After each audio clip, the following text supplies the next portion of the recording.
everybody, it's the 13th Wolfman. You know what today is? Today is day 16 in the 31 Days of Horror.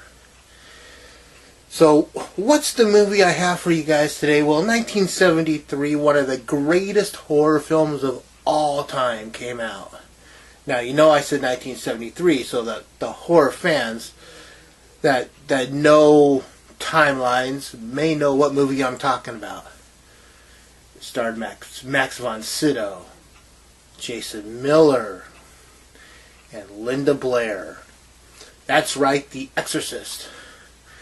The Exorcist, I have always loved this movie for what it is. It's probably one of the creepiest films of all time. You got this demon that takes over this little girl's body and mind. And at first, the mother, I mean, when you first meet Reagan McNeil, she is nothing more than a cheerful 12-year-old little girl that likes to hang out with her mom, who's an actress. You know, she teases her mom. They play together. You know, she's the perfect little girl. You know, and then the demon comes in, and her vocabulary changes. She tells the she tells the doctor where not to put his hands, and just she becomes a vile little 12-year-old girl that shows no sense of what the girl that we knew before was. And she takes her to every doctor. You know, they check her out medically. They give her an EEG. They give her another kind of scan. They believe that there's a lesion in the frontal lobe that's causing her to be, you know, a split personality. And then she brings up they bring up split personality, and they're like, you know, I know something. A split personality is like 1 in a billion chance. It's like of 1 million people, only 500 have ever had a true split personality. So they don't buy into that. This is 1973. You know, the medical look on things was more, hey, let's make sure that we check out, you know, the physical form before we go into the mind. You know, they don't want to believe that it could be a psychological thing. Psychiatrists, those guys are quacks, you know. Finally, the mother looks up a psychiatrist. But the psychiatrist is a priest. And he's not convinced that she's possessed. He really does believe it's, you know, she needs to spend some time, you know, in his office talking about her problems and getting over the, you know. Then one day he comes to the house and he sees the truth. Oh my God, this movie just unfolds just a little bit here and a little bit there. And by the time the movie is over, you've been sucked into this really incredible story. I can't say too much. Honestly, I probably said way too much. More than I should have. But this movie is just an incredible find.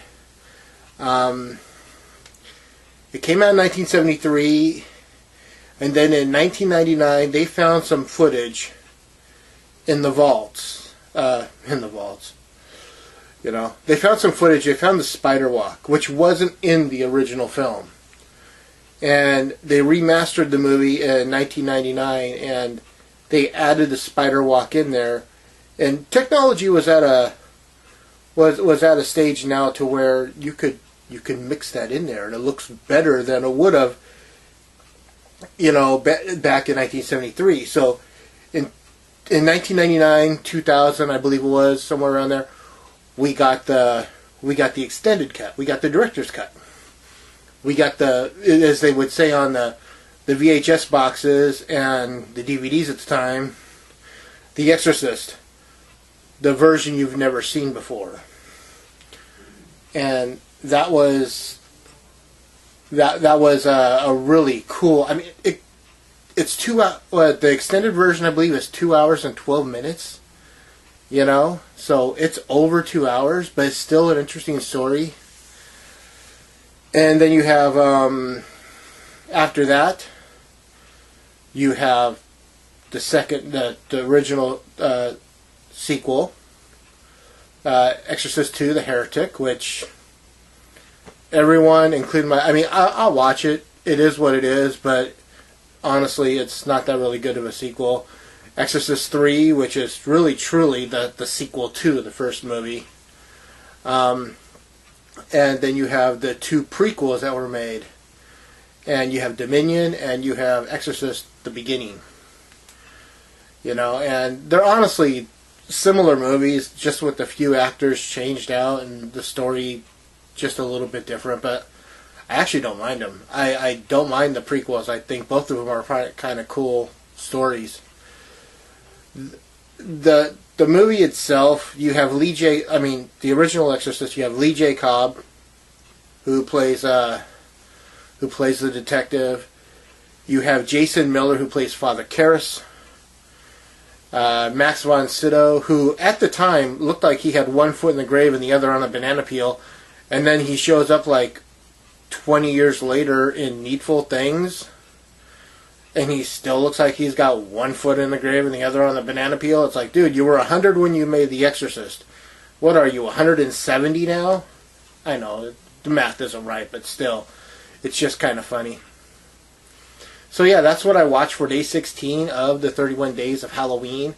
I honestly, if you haven't seen The Exorcist and you're not quite sure about it, check it out, because it's one of the greatest movies ever. It's not honestly, if I had to put The Exorcist up against The Omen beats it out, but just by that much. I love The Exorcist, but I really love The Omen. I don't know why that is. I've always thought it was just that much more better, but honestly, I can't say enough good things about The Exorcist either, so they're definitely in my top 10. Always like, subscribe, share, and comment. With that, I'm the 13th Wolfman. Of course, I'm on the prowl.